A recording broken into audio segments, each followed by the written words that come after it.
नमः शिवाय। आइए बैच फ्लावर सीरीज़ को आगे बढ़ाते हैं और कुछ और बैच फ्लावर्स को जानते हैं।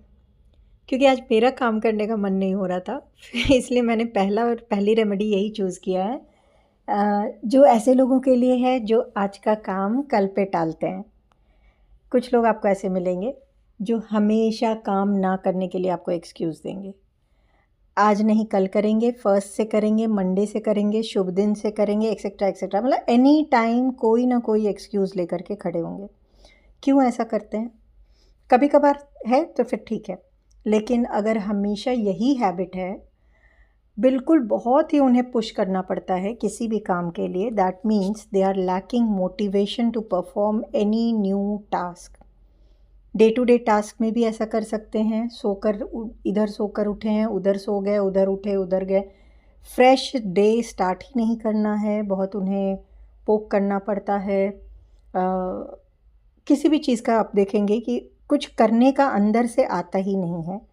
तो ऐसे लोगों के लिए बैच फ्लावर हॉर्नबीम, HORNBEAM ज़रूर दीजिए, बट यहाँ पर एक प्रिकॉशन रखिएगा कि इसको बहुत रेगुलर या बहुत ज़्यादा नहीं देना है। अगर इसका जितना डोज़ बताया गया उतना ही दीजिएगा। हालांकि आप थोड़ा ज़्यादा दे भी देंगे तो कोई हार्म नहीं करेगा, लेकिन फिर भी रिकमेंडेड है कि आप इसे सर्टेन टाइम तक दीजिए। जैसे 21 डेज़ तक दिया, फिर रोक दीजिए, ब्रेक कर दीजिए, एक महीने कर दीजिए, फिर दे सकते हैं। ऐसे कर लीजिए तो ये बेटर है। ये मैं एक अलग से एक अपने एक्सपीरियंस पे आपको प्रिकॉशन बता रही हूँ। हालांकि आप देंगे भी तो कोई फ़र्क नहीं है। कुछ बच्चे जो पढ़ाई पे बैठते ही नहीं हैं, जैसे पढ़ाई से रिलेटेड बहुत प्रॉब्लम्स हम डिस्कस कर चुके हैं, पर एक उनमें से ये प्रॉब्लम है कि बच्चे बैठना ही नहीं चाहते हैं, पढ़ाई में बैठना ही नहीं है। कुछ ऐसे प्रोफेशनल्स होते हैं जो काम करते हैं, लेकिन जैसे होता है ना कि कोई नई टेक्नोलॉजी सीखना है, काम में कोई नई स्किल सीखना है, पता है कि उसकी वजह से उनका हार्म हो रहा है नहीं सीखने से, लेकिन सीखना नहीं है।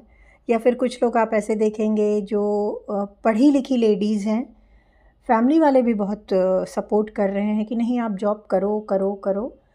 वो जॉब तो दूर, वो कहते हैं कि घर से काम करो। बहुत ऐसे क्लाइंट्स हमारे पास आते हैं कि हम चाहते हैं, क्योंकि हमारी वाइफ बैठी होती हैं, फिर उनके खाली दिमाग फिर शैतान का हो जाता है और वो घर से भी काम नहीं करते हैं, जबकि बहुत टैलेंटेड हैं, कोई नेट क्वालिफाइड है, कोई कुछ है।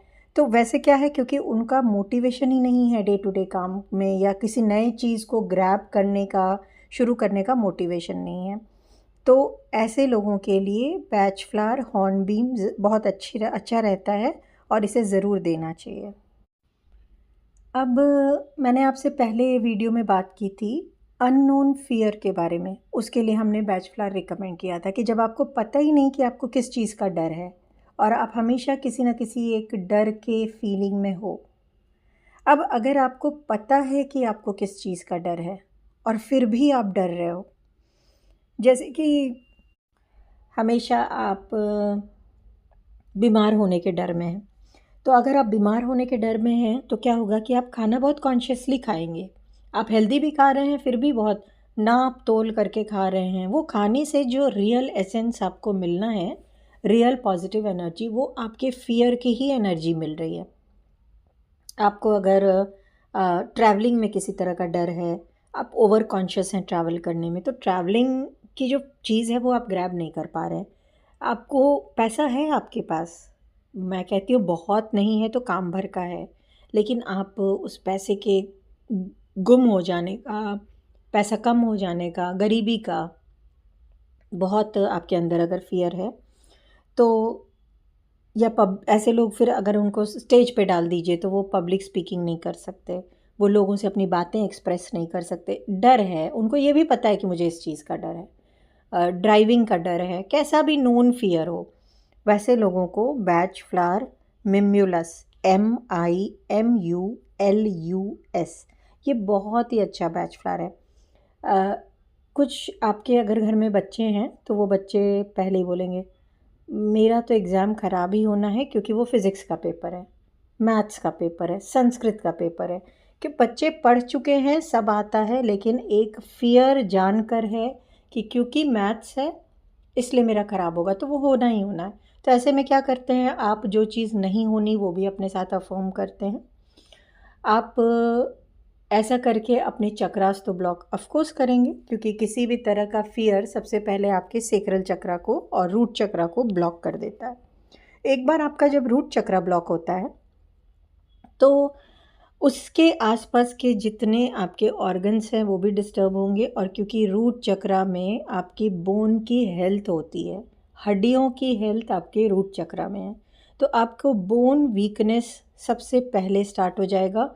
और ऐसी लेडीज़ जो यंग एज से अगर ऐसी हैं तो बाय द टाइम उनकी फ़र्स्ट डिलीवरी हुई, फर्स्ट सेकेंड डिलीवरी तक आते आते तो उनको उन बैक पेन और जॉइंट पेन, अर्थराइटिस, ये सब उनका बस ऐसे ही जैसे भगवान का प्रसाद टाइप मिल जाएगा उन्हें कि बेटा अब ये तो तुम्हारे 24 घंटे का रूटीन हो गया, अब इसको तुम इसी के साथ जियो, वो चीज़ हो जाएगी। तो ये चीज़ें नहीं होनी चाहिए। इन चीज़ों से बचने के लिए और खुद को स्ट्रॉन्ग रखने के लिए मिम्युलस, ताकि आप अपने फियर को रिलीज़ कर सकें। अब ये तो हुई फियर की बात। अब कुछ ऐसे लोग मिलेंगे जो सोशल नहीं हैं, स्पेशली अगर बच्चे ऐसे हैं जो कि इन्जॉय ही करना नहीं जानते हैं, जो ना खुद इन्जॉय करते हैं ना किसी को करने देते हैं, हमेशा दुखी, वरीड रहेंगे, होपलेसनेस रहेगी, नेगेटिव थॉट में रहेंगे, किसी भी ना किसी बात को लेकर हमेशा नर्वसनेस में रहेंगे, किसी ना किसी रीज़न से एक डिप्रेशन में रहेंगे। क्यों डिप्रेशन है, क्या है, सब समझ रहे हैं कि जेन्युइन नहीं है, फिर भी डिप्रेशन में। छोटी छोटी चीज़ें उन्हें अफेक्ट करेंगी, ओवर सेंसिटिव हो जाएंगे। तो इस तरह का एक, अब आप जब मल्टीपल चीज़ें देखो ना पर्सनालिटी में कि पर्सन डिप्रेशन में भी है, अब ऑफ कोर्स डिप्रेशन में है तो नेगेटिव थॉट्स तो होंगे ही और होपलेसनेस रहेगी, वो दुखी है, वरीड है, दुखी है, नर्वस है, वो सोशल भी नहीं है, तो ऐसे पर्सन को हमेशा बैचलर की नीड पड़ती है, क्योंकि वो खुद से अपने लिए कोई एफ़र्ट ही नहीं लेता है, तो आपकी हेल्प की नीड उसको होगी। और ऐसे हीलिंग पेशेंट्स बहुत आएंगे आपके पास, ज़्यादातर ऐसे आएंगे। उनको बैचलर मस्टर्ड, MUSTARD मस्ट देना है। देना है मतलब देना ही है, उनको रिकमेंड करना ही करना है मस्टर्ड। कोई अगर आपके पास हीलिंग के लिए आता है जिसे फिनेंस की बहुत ज़्यादा प्रॉब्लम है, आप देखें कि इसके साथ तो सब कुछ ठीक है लेकिन पैसा कमा ही नहीं पा रहा है, या कमा रहा है तो किसी भी तरीके की, जब आपको लगे कि थोड़ी ज़्यादा डीप फिनेंस की प्रॉब्लम है, जैसे कई लोग होते हैं जो 2-2 साल से जॉब नहीं कर पा रहे हैं, जॉब ढूंढ रहे हैं लेकिन उनको मिल नहीं रही है, तो या फिर पैसे का लॉस ही लॉस है, या कहीं से पैसा नहीं बना पा रहे हैं, तो ऐसे लोगों को मस्टर्ड दीजिए। क्योंकि ऐसा क्यों हो रहा है, क्योंकि वो अपनी पूरी वेल्थ एनर्जी को अपने होपलेसनेस से, वेल्थ एनर्जी बहुत ज़्यादा आपके अफर्मेशन पे काम करती है, तो ये चीज़ उनके वेल्थ एनर्जी को काफ़ी ज़्यादा इफ़ेक्ट कर चुकी होती है, इसलिए उनका एक पर्टिकुलर जो शरीर के डिफरेंट कोशास होते हैं, एक पर्टिकुलर कोश पे वो अफेक्ट कर जाता है। प्लस अगेन रूट चक्रा पे अफेक्ट करती है ये चीज़ें। जितना भी आप डिप्रेशन एंजाइटी में रहेंगे, आपका रूट चक्रा ब्लॉक होगा। रूट ब्लॉक होगा तो आपकी स्टेबिलिटी, आपका फिनेंस 100% अफेक्ट होगा। सो ये प्रॉब्लम वहाँ से, देखिए हर प्रॉब्लम इमोशन से इंटरलिंक्ड है, इसीलिए कहते हैं कि हमेशा खुद को बैलेंस्ड इमोशनली रखना सबसे इम्पॉर्टेंट है।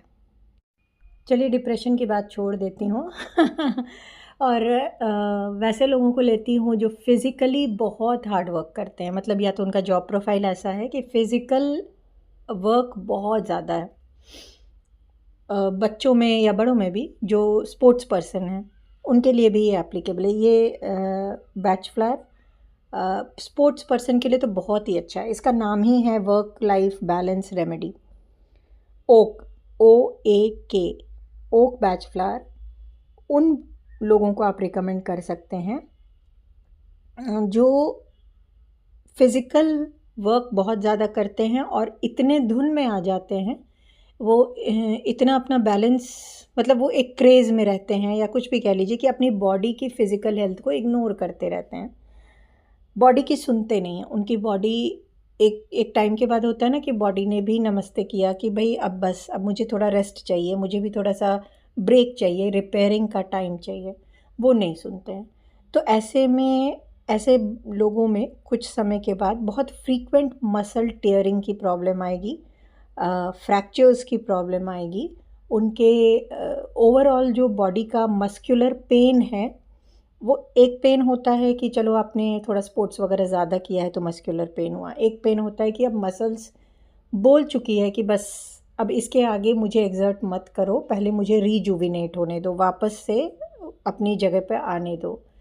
तो बॉडी अगर बहुत एग्जॉस्ट कर चुका है कोई और उसको फिर भी ये समझ नहीं आ रहा है और इग्नोर करके अपने हेल्थ का ख्याल नहीं रख के अपने काम में लगा हुआ है, चाहे वो स्पोर्ट्स कर रहा है चाहे कोई और काम कर रहा है, तो ऐसे लोगों को ओक पैच फ्लावर ज़रूर रिकमेंड कर दीजिए, जिससे कि वो अपने फिज़िकल हेल्थ का और काम का एक जो परफेक्ट बैलेंस होता है वो बना पाए। और एक और बैच फ्लावर ऐसे होता है ओलिव, OLIVE, जिसको कि आप तब रिकमेंड कर सकते हैं जब किसी को बहुत ज़्यादा एनर्जी की नीड है, जैसे कोई बहुत ओल्ड एज्ड पर्सन है जिसका कि शरीर अब एज की वजह से बहुत एनर्जी कम हो चुकी है, उनको दे सकते हैं। प्रेगनेंसी के बाद आप फीमेल्स को दे सकती हैं, पोस्ट प्रेगनेंसी, क्योंकि उनको फिज़िकल स्ट्रेंथ की बहुत ज़्यादा ज़रूरत होगी। किसी लॉन्ग इलनेस से कोई उठ रहा है या लॉन्ग मेडिकेशन चल रही है किसी की, जैसे कैंसर वगैरह की, या कोई भी लंबी ट्रीटमेंट चल रही है, तो आप उनको ज़रूर, और ऐसे पेशेंट अगर आपके पास हीलिंग के लिए आते हैं तो उन्हें ओलिव रिकमेंड कर दीजिए। अब ये कंज्यूम करना चाहें तो अच्छी बात है, नहीं तो अपने नर्व्स पे लगा सकते हैं। इसे फोरहेड पे भी लगा सकते हैं। जब आपको अगर ऐसा लगे कि माइंड को एनर्जी की नीड है, जो लोग मेंटल वर्क ज़्यादा करते हैं या जिनके पास बहुत काम है कट टू कट, या एग्ज़ाम है और एकदम इतनी पढ़ाई है कि बहुत प्रेशर है, तो होते हैं ना किसी किसी के 2-3 एग्ज़ाम्स कंटिन्यूस हैं, तो वैसे में माइंड को एनर्जी देने के लिए ओलिव बहुत अच्छा है। आप एनर्जाइज रहेंगे, आप टायर्ड कम होंगे। घर में कोई इवेंट है और आपको ही मेन रिस्पॉन्सिबिलिटी निभाना है, बहुत ही ज़्यादा ट्रैवलिंग करनी है और काम भी करना है साथ में, और बहुत चीज़ें बैलेंस करनी है, ऐसी ये जो सिचुएशंस होती है उनमें ओलिव अच्छा काम करता है, क्योंकि ये आपके मेंटल और फिज़िकल बॉडी का एक सामंजस्य बैठाता है। सो आई होप आपको क्लियर हुआ होगा कि जब कोई डिप्रेशन में है तो क्या देना है, फियर में है तो क्या देना है, किसी के अंदर अगर एनर्जी की नीड है किसी को, तो आपको क्या, कौन सा बैच फ्लावर देना है। इन सबको अलग अलग कैटेगराइज करके, समझ के, अपने क्लाइंट से बात करके, खुद की नीड को समझते हुए, अगर खुद के लिए ले रहे हैं समझते हुए, तब आप बैच फ्लावर रिकमेंड कीजिए। तो आज की वीडियो में इतना रखते हैं, नेक्स्ट और वीडियोज़ लेकर आऊँगी। नमः शिवाय।